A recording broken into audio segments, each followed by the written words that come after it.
I'm Corbett Wall with DV Auction, here with your feeder flash for Monday, April the 20th, brought to you in part by Joplin Regional Stockyards in Carthage, Missouri, one of the most progressive auction markets in the nation. They've got a good sale here on Monday, starting at 7 o'clock in the morning. Got about 5,000 head on offer. You can view and bid that sale at dvauction.com. Cattle are stacking up all around, all classes. Your auction receipts, feeder cattle and calf auction receipts were about half normal last week, and they've been running about that ever since we started this coronavirus deal. Your slaughter was down 22% last week compared to the same week a year ago.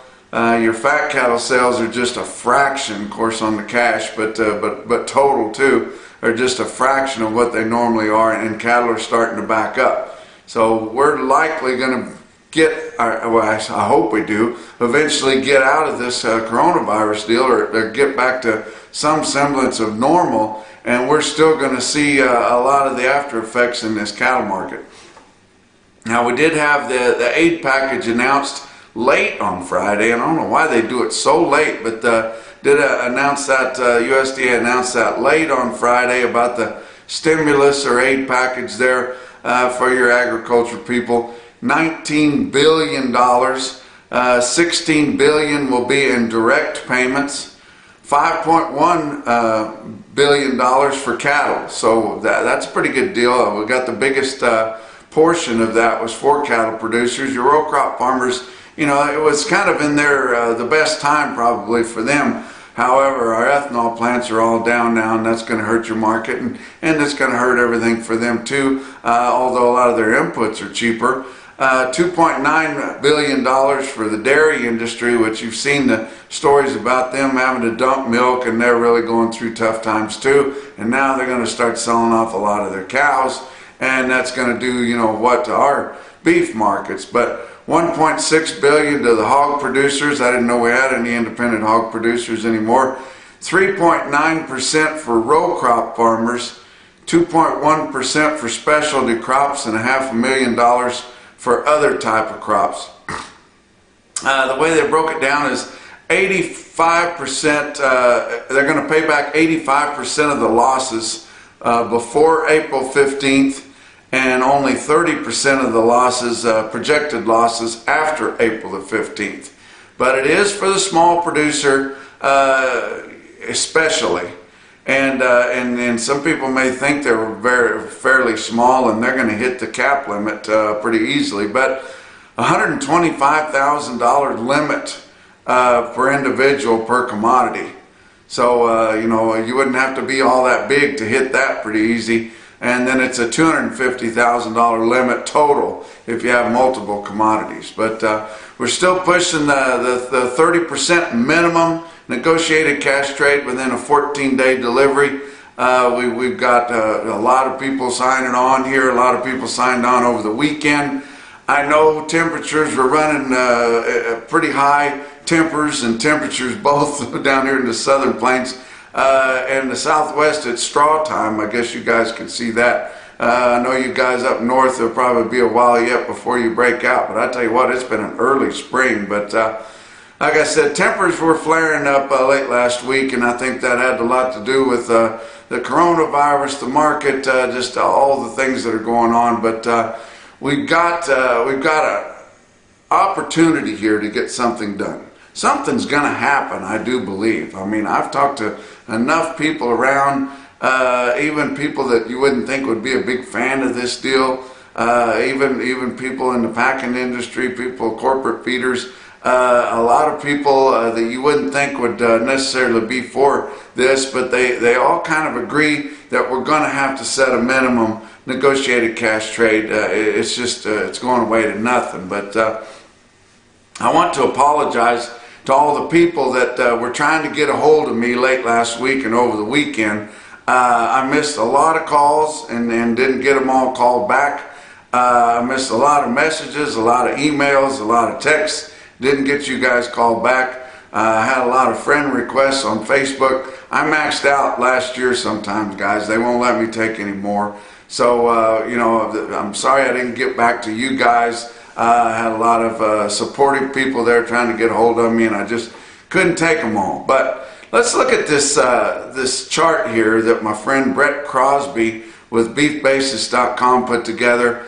And say we get the minimum 30%. We'd like to have more, but say we get minimum of 30% negotiated cash trade. Let's see what it would have done over the last several years. And this is in your 5-area feeding region. In 2016, your actual negotiated cash was 30.6. And that's including up there your northern plains regions there, that some of those South Dakota regions there, 30.6. And if we had 30% minimum, it actually would have been 38.4. And this is just the information that we know of. It's not, we don't get to know everything because of confidentiality rules, but it would likely be a whole lot more than that once we get it implemented per facility, per location of plant there. But the proportion difference there was 25.6%. In 2017, 30.2% actual negotiated cash. If we had the minimum of 30, it would be up to 37.4. If we went to 2018, you see it started cutting off quite a bit there, 28.5% actual. And if we had the minimum 30, it'd be 38.5. So if we just get the minimum, guys, it's going to help a whole lot. And likely more than this, because we don't really know the purchase levels of each particular plant. But if we get this implemented through mandatory price reporting, then they will be the ones to enforce that. 2019, it was 22.7, would actually been about 35, and so far in 2020, 22.4%. And if we had the minimum 30, it would have been up there at 34. Your average is around 27% actual negotiated cash in your main feeding areas there, and 36.7 if we'd have had the minimum 30. So it's going to be a lot better than 30. And if we knew the particulars on the per plant breakdown, it's likely going to be a lot higher than that. But the powers that be that are pushing this, we've got a lot of large state cattlemen's associations in the Midwest. They've got a lot of political power. They're going to be pushing this forward. They're going to kind of see how it looks when we come in. As excited as people are, and as much as everybody knows something's going to happen, they may indeed be able to get more, but they're not going to take less than 30, and that's what the 30-14 is all about. They're going to go in there and negotiate and try to get all they can, but they're not going to take less than 30, and it'll change the industry, and it'll save the industry, and we just got to hope. We haven't got it done yet, but we've got a lot of support for it. We've got over 2,600 sign-ins, different cattle companies, auction barns, ranches, farms, people that are involved that it's going to affect their life, individuals. I want to give a shout out to a bunch more. We got some heavy hitters here at the end of this list I'm going to tell you about, but the Cole Ellis Cattle Company in North Carolina is one. We want to thank them for getting on the sign-on sheet. And guys, we still want you to do this. Until we get it done, we need to get as many sign-ons as we can. Bullseye Angus out of Illinois, the Smith Family Partnership out of Texas, McCutcheon Farms out of Arkansas, M&J Cattle Company, Fawcett, Missouri, T&M Cattle Company out of Virginia, and that's Michael Smiley there, and I want to thank him. He's one of our buddies. What about Vaquero Cattle Company out of Texas, Four Corners Farm from Minnesota? They're all over the country, guys. Montana Prairie Ranches Incorporated, Cattleman's Livestock Auction out of Harrison, Arkansas, Round Prairie Ranch out of Iowa, and then we've got some big heavy hitters. Bluegrass Stockyards, they got a signed letter they sent in. Bluegrass Stockyards and Gene Barber and Sons order buying there, signed on to it, and I tell you what, they pull a ton of weight in that part of the country. Bluegrass Stockyards has 7 locations.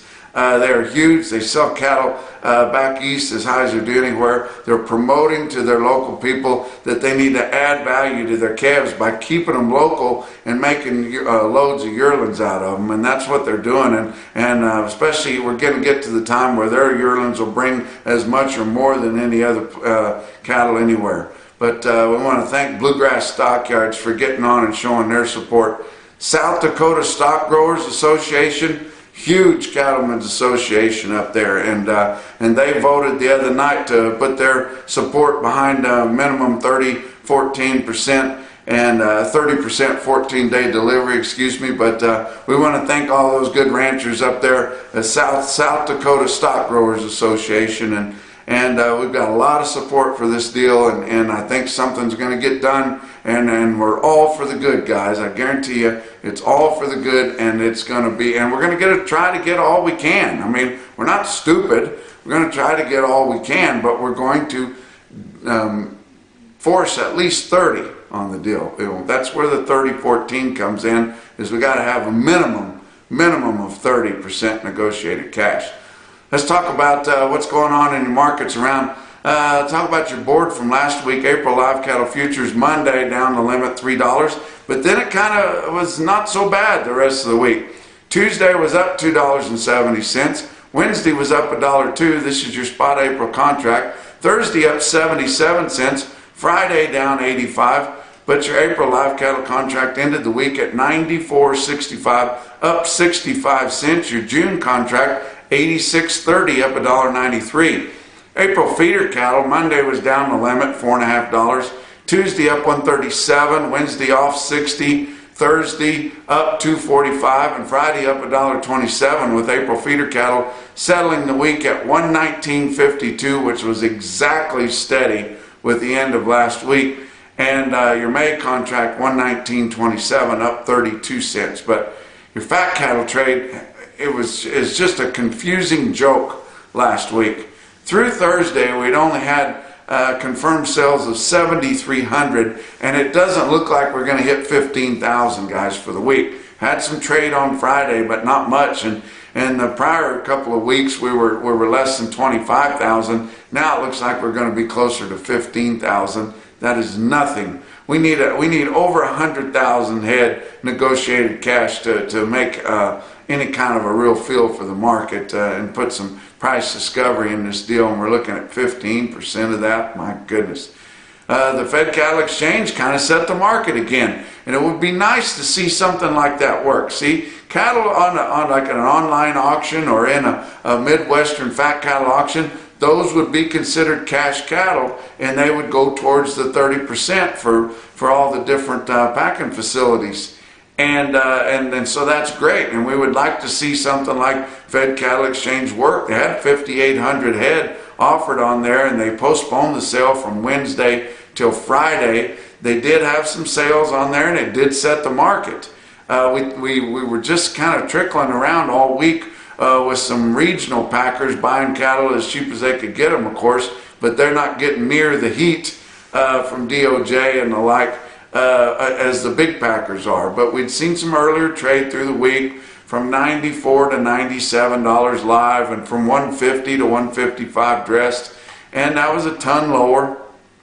But we, if you'd listened to me, I said it, and a lot of people were saying it. We just felt like your packers were getting so much pressure out there. They got to trade a little bit of negotiated cash. They got to try to set these formula deals up, and they're not real sure if they're going to have enough volume to price the formula cattle. But they would like to show some decent good faith, at least right now while the headlights are on them. But in your box beef cutout values were a bunch higher, so it was going to be hard for them to really act like they were in good faith trying to work with the cattle feeders if they didn't give at least what they did the 2 prior weeks. And they ended up giving $1.05 for some cattle on the Fed Cattle Exchange, and then a few more in the country at 105. But we don't think it was too heavy, and like I say, I bet it's less than 15,000 for the week. Had some dress sales up in the northern areas at 168, but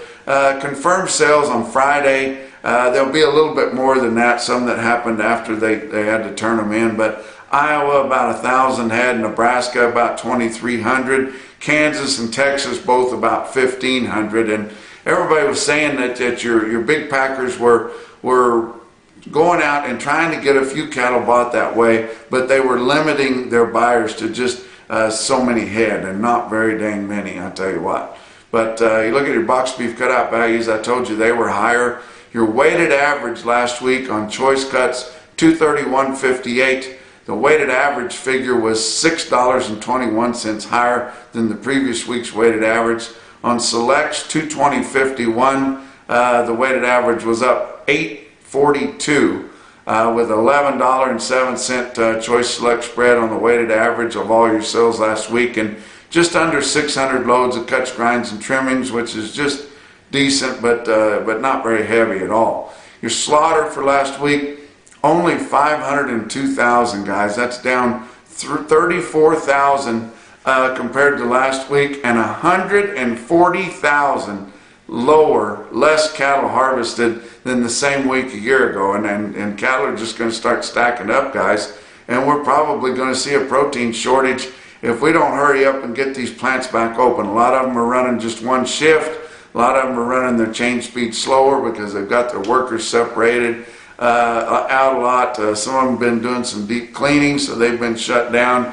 So, but we're starting to see signs that maybe we're going to start opening back up a lot of things, especially your essential stuff, and try to get it back up to speed. So hopefully this works out sooner than later. But let's see what's going on this week. I want to tell you guys that, you know, we've been signing up a lot of sales on DV Auction to do the online bidding with the coronavirus deal, and kind of trying to limit people's space between each other, or expand it, I should say. But Sioux Falls Regional Livestock in Worthing, South Dakota. Been up there many a time. I've graded a jillion CME fat cattle deliveries up there. But Sioux Falls Regional Livestock will now be on dvauction.com. They got a sale here on Monday, and you can view and bid that sale right there at Sioux Falls, and we'll get to see their fat cattle auction online there at DV, and folks can bid there online too if they want to. But really, really glad to have Sioux Falls. Myself doing what I do, I'm tickled to be getting Sioux Falls Regional Livestock's market sent in to us here automatically, and have it being part of the real-time index and all of our automated quotes. So pretty excited about getting Sioux Falls signed up. Look about your feeder markets. Your real-time index on DV Auction late in the week, or ending the week, at 120.08. That was actually up $2.05 compared to the previous week, so that's kind of good that we've seen some ups there. And you see it's quite a bit higher than your CME Cash Feeder Cattle Index, but anytime you put a lot of those directs in there, it's going to kind of keep that weighted down, and we're not seeing enough cattle in the auctions due to light receipts to keep it up there. But real-time index only has competitive auction receipts in it. And you look at that steer tracker, it was way up over 126 up there, and those are the last bunches of index cattle that sold late last week. So it was looking pretty good, and we would kind of hope to see, especially after this aid package was signed, and people are kind of starting to maybe see the light at the end of the tunnel, and moods are a little bit better.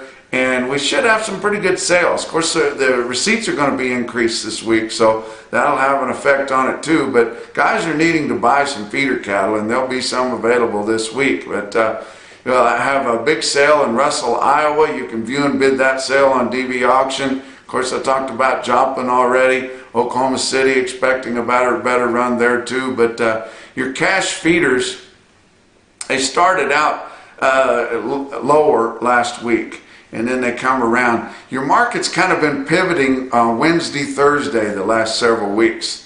And this past week, we saw lower trends early in the week, and then your Thursday sales were higher. And 2 to 4 higher for the most part. Some of them more than that, but that covers most of it. $2 to $4 higher for your feeder cattle weights, and calves were not well tested. Let's look at some of your big quotes late last week. Mankato Livestock, Mankato, Kansas. Look at these loads of steers you see here from Mankato on Friday, and you see that it's looking better, around, if you've been paying attention. Now, if you haven't been paying attention for a couple of months, you're probably getting an eye-opener, but it's looking better.